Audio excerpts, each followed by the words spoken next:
అందరికీ మరణాత. మోసే ఉపవాస ధ్యాన దీపికలో 23వ రోజు వాక్య ధ్యానం కొరకు నిర్గమాకాండము 23వ అధ్యాయము ధ్యానించుకుంటూ ఈ దిన పాఠంలో నుండి మన ఆత్మీయ తండ్రి దేవదాసయ్య గారు మోసే ఉపవాసముల కొరకు 40 అధ్యాయముల ధ్యానంలో ఈ 23వ అంశం దేవుని గుడారము ప్రభుతో సహవాసము అన్న అంశాన్ని ధ్యానం చేసుకుందాం. కీర్తన గ్రంథము 15వ అధ్యాయము 51వ వచనము వాక్య ధ్యానం కొరకు చదువుకుందాం. కీర్తన గ్రంథము 15వ అధ్యాయము 51వ వచనం. కీర్తన గ్రంథం 15వ అధ్యాయము 1వ వచనం చదువుకుందాం. యెహోవా నీ గుడారంలో నివసింపదగిన వాడెవడు?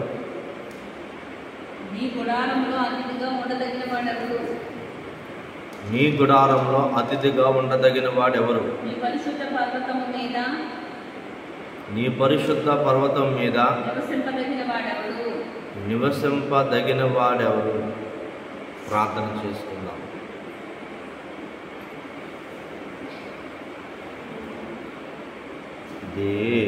దేవయెహోవా స్తుతి పాత్రుండ పరిశుద్ధాలయ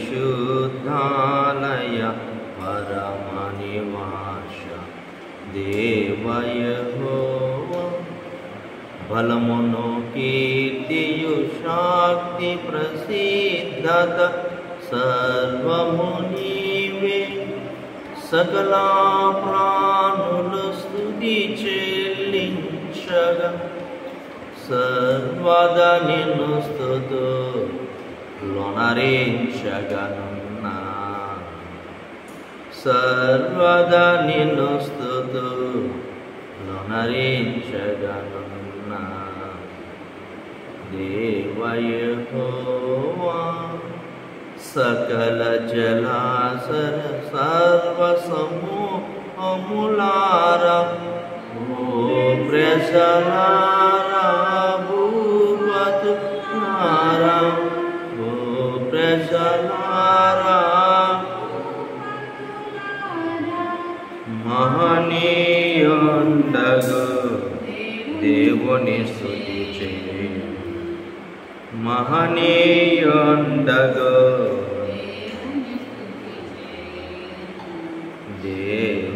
దేవయెహోవా స్తుతి పాత్రుండ పరిశుద్ధాలయ.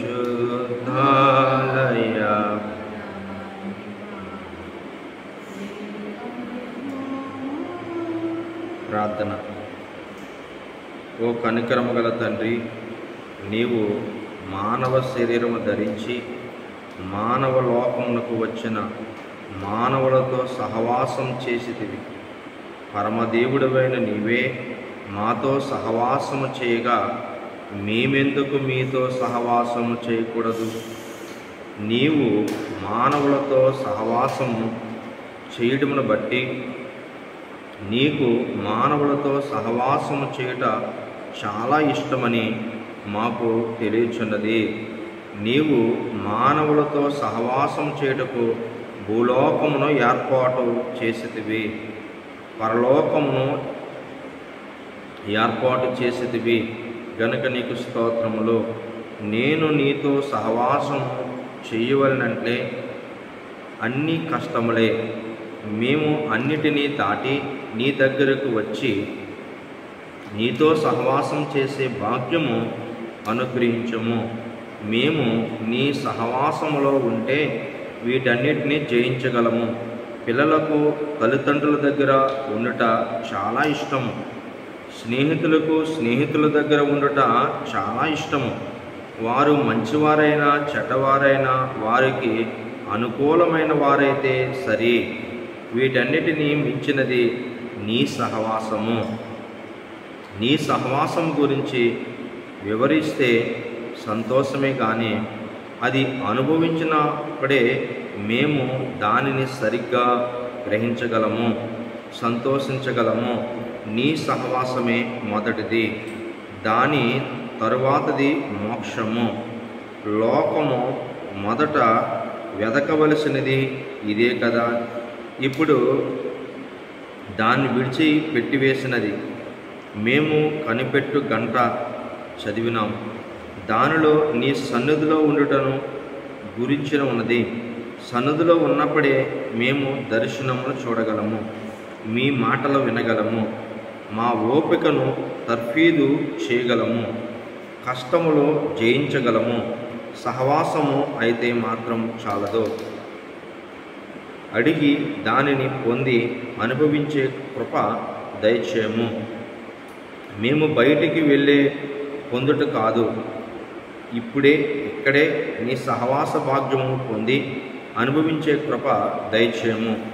దేవా, ఈ 40 దినముల ఉపవాస ప్రార్థన ద్వారా మోసే గుడారము వేసినట్లుగా ఇదిగో మేమేసుకున్న ఈ మోసే ఉపవాస గుడారం బట్టి ఇట్టి సహవాస భాగ్యమును మాతో సహవాసము చేటుకొచ్చిన మా యేసుక్రీస్తు ప్రభువారిని బట్టి ఈ దిన వర్తమానమును అందించమని, యేసుకిచ్చిన వాక్శక్తిని, దాసకిచ్చిన వాక్శక్తిని, 7 ఆత్మతో వాక్యమును అందించమని, వినగలిగే చెవులు, గ్రహించగలిగే హృదయాల అందరికీ దయచేయమని, వాక్యమైన యేసుక్రీస్తు ప్రభువారిని బట్టి యేసునామమున ప్రార్థిస్తున్నాను నా పరమ తండ్రి, ఆమేన్.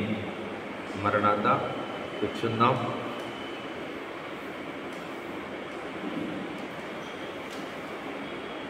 దేవుని గుడారము, ప్రభుతో సహవాసము అన్న పాఠం చూస్తే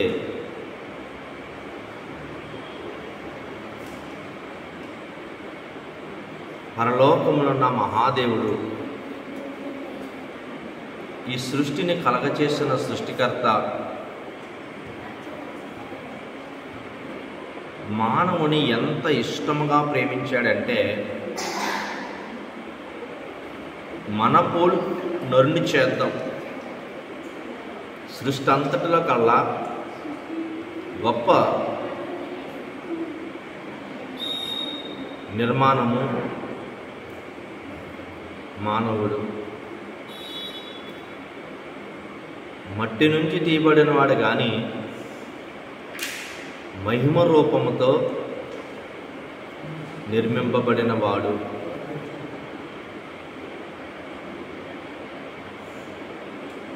దేవుడే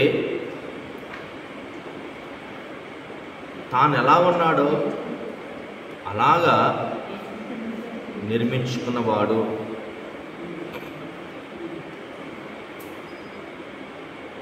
దేవుడు మానవుడితో ఎంత ఇష్టముగా ఉన్నాడంటే తనకు కలిగినవన్నీ కూడా ఇచ్చేసి తాను ఆత్మగా ఉండి మహిమ రూపమిచ్చి ప్రతి దినము చల్లపూట ఏదైనా తోటలో సహవాసం చేసి ఆదాము అవలతో ముచ్చటించేవారు. ఇక్కడ మనం మోసే ఉపవాస ధ్యానంలో అయ్యగారు దేవుని గుడారము, ప్రభుతో సహవాసం అని చెప్పారు.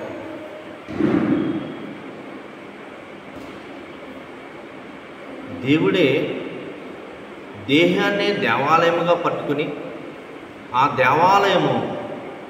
దేహం అనే దేవాలయములో మన పిటికిడంత ఉండే హృదయంలో నివసించుటకు ఇష్టపడ్డాడు. గనుక ఆ సహవాసం పోగొట్టి ఎడబాటు కలగజేయడానికే సాతాను ఆజ్ఞాతిక్రమం చేయించాడు. అక్కడి నుంచి ఈ దేహం అనే దేవాలయము పాపభరితమైన జీవితంలో వస్తే మరలా దేవుడు మరొకసారి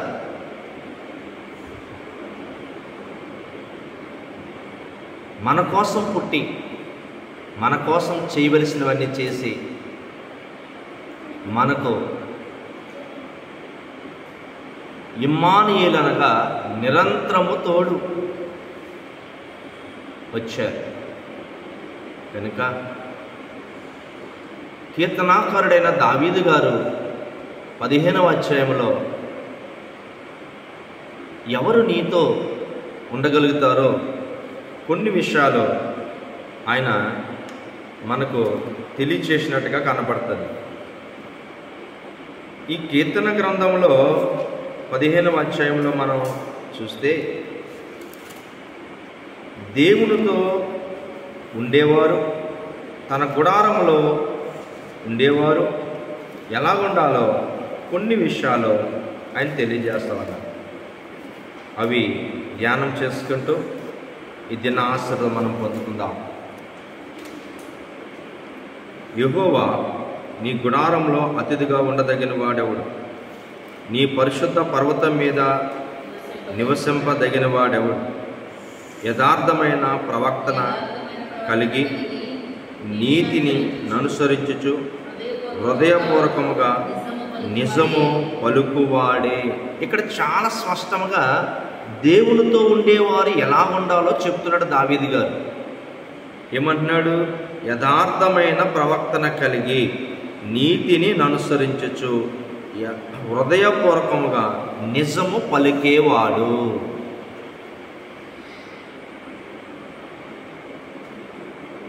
నిజము పలికేవారే దేవునితో సహవాసం చేయగలుగుతారు, దేవుని గుడారంలో ఉండగలుగుతారు. దావీదు మహారాజు గారు చిరకాల కోరిక దేవుని గుడారంలో ఉండాలి, నివసించాలి.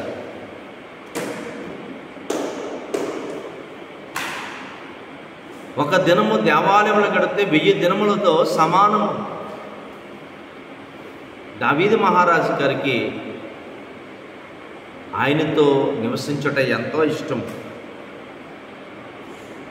3వ వచనంలో చెప్తున్నాడు, అట్టివాడు నాలుకతో కొండెములాడడు, తన చెలికానికి కీడు చెయ్యడు, తన పొరుగువాని మీద నింద మోపడు. ఇక్కడ చాలా చక్కటి విషయాలు తెలియజేస్తున్నాడు.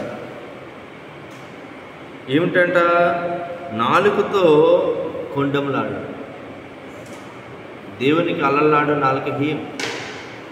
ఎట్టి పడితే అట్టి మాట్లాడతాం, ఎలాగ పడితే అలా మాట్లాడతాం.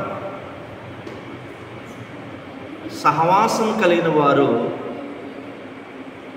కొండెములాడకూడదు.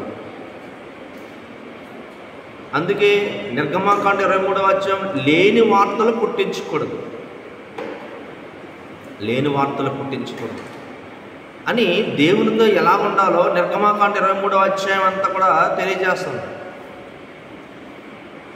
లేని వార్తలు పుట్టించుట చాలా ప్రమాదకరం. చాలామంది అనుకుంటారు, చూసొచ్చారు ఏంటి అనుకుంటారు. నువ్వు వాడిన మాట ప్రతి మాట నువ్వు మర్చిపోతావు, కానీ నేను మర్చిపోతానా అంటున్నాడు దేవుడు. ప్రసంగి గ్రంథంలో దేవుడు చెప్తున్న మాట, సొలొమోను గారి జ్ఞానాన్ని బట్టి రాసిన రాతల్లో దేవుడు పైన ఉన్నాడు, మనం భూమి మీద ఉన్నాం, మన మాట కొద్దిగా ఉండాలి. దేవుడు ఎక్కడున్నాడు పైన అంటే? ఆకాశం తన సింహాసనం, భూమి తన పాదపీఠం. చంద్రమండలమే 3,40,000 కిలోమీటర్లు, సూర్యమండలం 15,00,00,000 మైళ్ళు. ఇంకా ఆయన సింహాసనం. నీ మాట కొద్దిగా ఉండాలి. దేవుడి పైన ఉన్నాడు. ఆయన దేవాలయంలో ఉన్నప్పుడు చాలా జాగ్రత్త కలిగి మనం ఉండాలి. నాలుగుతో కొండెములాడకూడదు, తన చెలికాని కీడు చేయకూడదు, అలాగే తన పొరుగు వారి మీద నింద మోపకూడదు. 4, అతని దృష్టికి నీచుడు, అసహ్యుడు, అతడు యెహోవాయందు భయభక్తులు కలవారిని సన్మానించును. అతడు ప్రమాణము చేయగా నష్టము కలిగినను మాట తప్పడు. తన ద్రవ్యము వడ్డీకి ఈడు. నిరపరాధిని చెరుపుటకై లంచం పుచ్చుకొనడు. ఈ ప్రకారం చేయవాడు ఎన్నడను కదల్చబడడు. దావీదు మహారాజు దేవునితో సహవాసం ఉండుట ఇక్కడ మనకు కనపడుతుంది. యెహోవా నీ గుడారంలో అతిథిగా ఉండదగిన వాడెవడు? అతిథి అన్న మాట మనం చూస్తే ఇంటిలో ఉండేవారు కాదు అతిథి, ఎక్కడి నుంచో వచ్చిన వారు అతిథులు. ఈరోజు మనము అతిథి కాదు, నివాసులముగా ఉండాలి.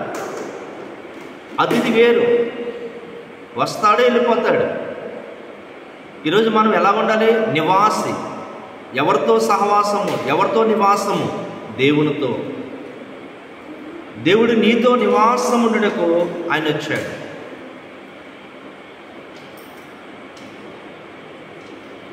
యోహాను సువార్త 14:26 యేసు ప్రభువారు చెప్తున్న మాట, ఇదిగో నా మాటలు గైకొంది నన్ను ప్రేమించిన యెడల నా తండ్రి నేను మీలో నివాసముందుము.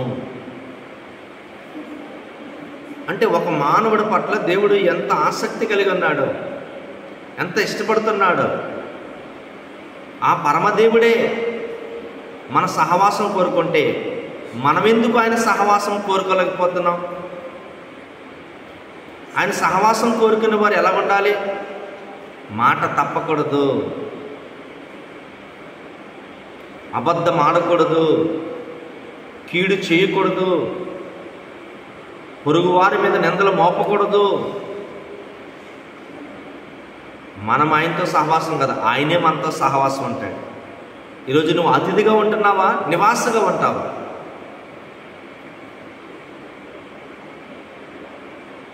సంఖ్యాకాండం 12:7 ఒక మాట కనపడుతుంది. మోషే మీద తన అక్క మిరియాము కోపగిస్తుంది. అహరోను అప్పుడు దేవుడు ఎలా మాట్లాడుతున్నాడు? 7వ వచనంలో ఏమంటున్నాడు? అతడు నా ఇల్లంతటిలో నమ్మకమైన వాడు. నేను గూఢభావంతో కాదు దర్శనమిచ్చి ముఖాముఖిగా అతనితో మాట్లాడుతును. అతడు యెహోవా స్వరూపమును నిదానించి చూచును. కాబట్టి నా సేవకుడైన మోషేకు విరోధముగా మాట్లాడుటకు మీరెలా భయపడలేదని ఇక్కడ మోషే కొరకు దేవుడు సాక్ష్యం ఇస్తున్నాడు. నా ఇల్లంతటిలో నమ్మకస్తుడు, దర్శన రూపంగా కాకుండా ముఖాముఖిగా చూసినవాడు, నా స్వరూపం చూసినవాడు, నాతో మాట్లాడినవాడు, నాతో సహవాసం చేసినవాడు, ఇల్లంతటిలో నమ్మకస్తుడు.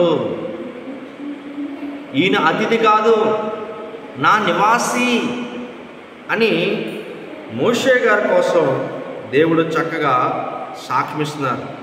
అలాగే హెబ్రీయులకు రాసిన పత్రిక 3:4-5 కూడా ఇదిగో నా ఇల్లంతటిలో నమ్మకస్తుడు అని మోషేతో మాట్లాడుతూ మోషే కోసం చెప్తాడు. అపోస్తులుడైన పౌలు గారు, అపోస్తులు పౌలు గారు హెబ్రీయులకు రాసిన పత్రికలో చక్కటి మాటను చెప్తారు. ఎందుకంటే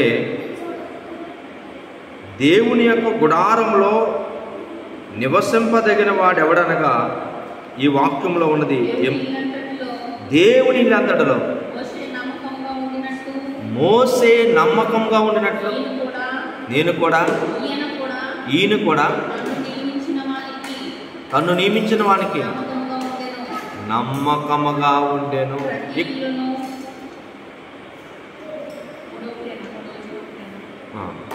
ఇల్లంతటిలో నమ్మకస్తుడుగా ఉండెను అని చక్కటి మాట కనపడుతుంది. కనుక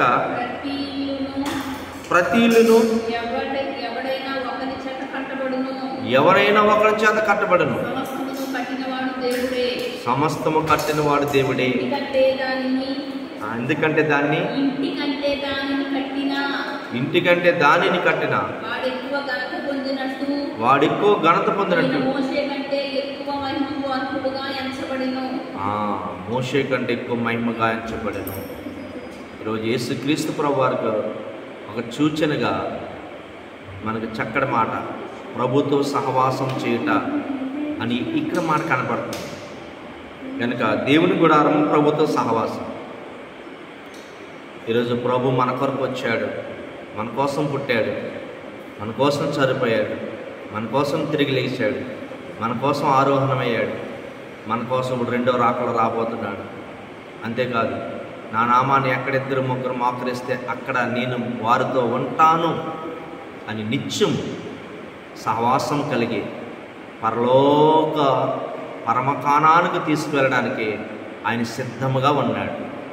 ఈరోజు ఆయనతో సహవాసం చేయడానికి, ఈరోజు ఆయన ఇల్లంతటా నమ్మకస్తుడిగా ఉండడానికి ఈరోజు మనం ఎలా ఉండాలి? మోషే వలె ఉండాలి. మోషే ఎలా ఉన్నాడు? మోషే తగినవాడు. ఎందుకంటే మోషే దేవుని యొక్క స్వరూపమును చూచినవాడు. ఆయన చూడగలగాలి. ఆయనను చూసిన అంతయు సరైపోదు. ఈరోజు బైబిల్ మిషన్ నాయకుడు దేవుడు కనబడతాడు, మాట్లాడతాడు. ఇప్పుడును సన్నిధి చేయండి, ఒక గంట, దినముకు ఒక గంట సన్నిధి చేయండి. దేవా నాకు కనబడు, నాతో మాట్లాడు అని సూక్ష్మ ప్రార్థన చేయండి. సూక్ష్మంలోనే మోక్షం వస్తుంది. ఫస్ట్ సహవాసమే, సహవాసం తర్వాత మోక్ష భాగ్యము. కనుక నీవు సహవాసం కోరు. ఫస్ట్ కానానికి వెళ్ళడానికి మోషే యొక్క సహవాసము. ఈరోజు పరమకాణానికి తీసుకెళ్ళడానికి ప్రభుతో మనం సహవాసముగా ఉండాలి. ఉండాలంటే మోషే వలె మనము చూడాలి. మోషే దేవుని యొక్క స్వరూపము చూసినవాడు, ఆయన యొక్క స్వరము వినగలిగిన వాడు. అంతేకాక వినగలిగినవి రాయగలిగిన వాడు. ఇంచుమించు ఆదికాండము, నిర్గమాకాండము, లేవీకాండము, సంఖ్యాకాండము, ద్వితీయోపదేశకాండము. ద్వితీయోపదేశకాండం అంటే ఇంకొకసారి చెప్తున్నాను, జాగ్రత్తగా వినండి అని మోషే 40 దినముల ఉపవాసంలో ఉండి 960 గంటల మనోనిదానంలో ఉండి రాశాడు, అందుకున్నాడు. అలాగే రాయగలిగినదంతా ప్రజలకు బోధించాడు. వెంటనే జరిగిపోయింది. రాయటం జరిగిపోయింది, ప్రజలకు బోధించడం జరిగిపోయింది. బోధింపగలిగినవి ఇశ్రాయేలును అరణ్యములో నడిపింపగలిగిన వాడు. ఎంత గొప్ప అద్భుతం! బోధించాడు, ఇశ్రాయేలు ప్రజలు నడిపించాడు. మరి దేవుడు ఒక ప్రత్యక్షపు గుడారం వేశారు. ఆ గుడారంలో పరిశుద్ధ స్థలములో, అతి పరిశుద్ధమైన స్థలములో, ఆవరణములో 3 భాగాలుగా చేశాడు. ఆవరణములో ఇశ్రాయేలు ప్రజల పాప పరిహారార్థ బలి అర్పించారు. అతి పరిశుద్ధమైన స్థలంలో యాజకుడు ఉన్నారు, అహరోను.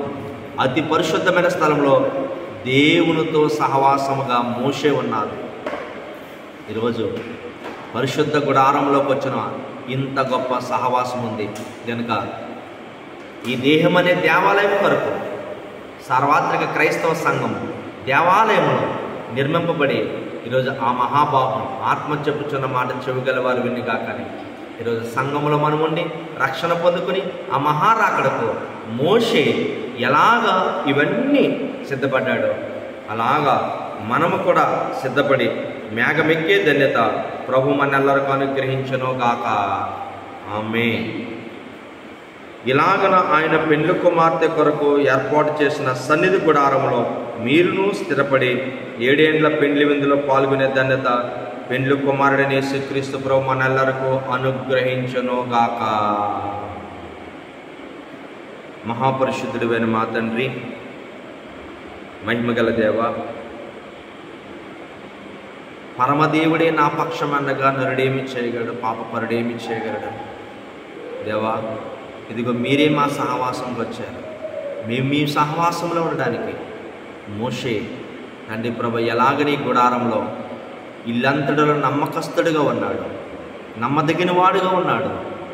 మేము కూడా అటువంటి మహాభాగ్యమును ఈ 40 దినముల ఉపవాస ప్రార్థన ద్వారా మందరికీ దయచేయండి. వాక్యం వింటున్న ప్రతి ఒక్కరికి దయచేయండి తండ్రి ప్రభు. ఇదిగో నమ్మకమైన వాడిగా తండ్రి ప్రభు ఉండేటట్టు కూర్చోకండి. నమ్మకమైన మనుషుడే దేవునికి పరిశుద్ధమైన సృష్టి. ఆ పరిశుద్ధ గుడారంలో నివసింపదగిన వాడు, అట్టి వాడుగా ఉండే ధన్యత ప్రభు మనెల్లరికూ అనుగ్రహించు మేఘమెక్కించును గాక. ఆమేన్.